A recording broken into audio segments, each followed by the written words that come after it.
In today's video, I'm going to teach you how to connect Replit to GitHub, step by step. By the end, your Replit workspace will be linked to your GitHub account so you can pull projects, commit changes, and keep everything in sync. You'll need an active Replit account and a GitHub account. I recommend doing this on a desktop browser and making sure you're already signed in to both for a smoother flow. Start on the Replit homepage. From your dashboard, look for the Integrations option in the left sidebar. Click it to open the Integrations hub, where Replit lists services it can connect to. On the Integrations page, find GitHub and click Sign In. This begins the linking process and tells Replit you want to authenticate with your GitHub account. Next, choose Continue to GitHub. Replit will redirect you to GitHub's secure authorization page. Take a quick moment to confirm you're signed into the correct GitHub account in the top right corner. If it's the wrong one, switch accounts first so you connect the right profile. If your browser blocks pop-ups or redirects, allow them temporarily so the flow completes.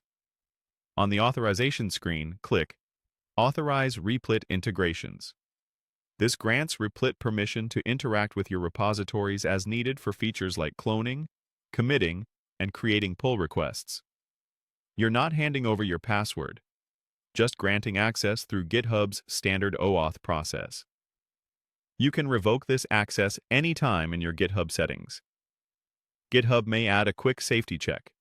If you see a prompt to verify via email, that means GitHub wants to confirm it's really you. Check your inbox for a message from GitHub, open it, and follow the verification link. Then return to your browser tab to continue. This step helps protect your account and can appear if the login seems new or sensitive. You might also see a short challenge asking you to type the highlighted word. Simply enter what you see on the screen into the field provided. Click Verify to complete GitHub's security checks. Once verification finishes, GitHub will redirect you back to Replit. You should now see a success message in Replit's integrations page, and GitHub will appear as connected. If it doesn't show up immediately, refresh the page. From here, you can import a repository into a new repo or connect an existing project via the version control panel in Replit.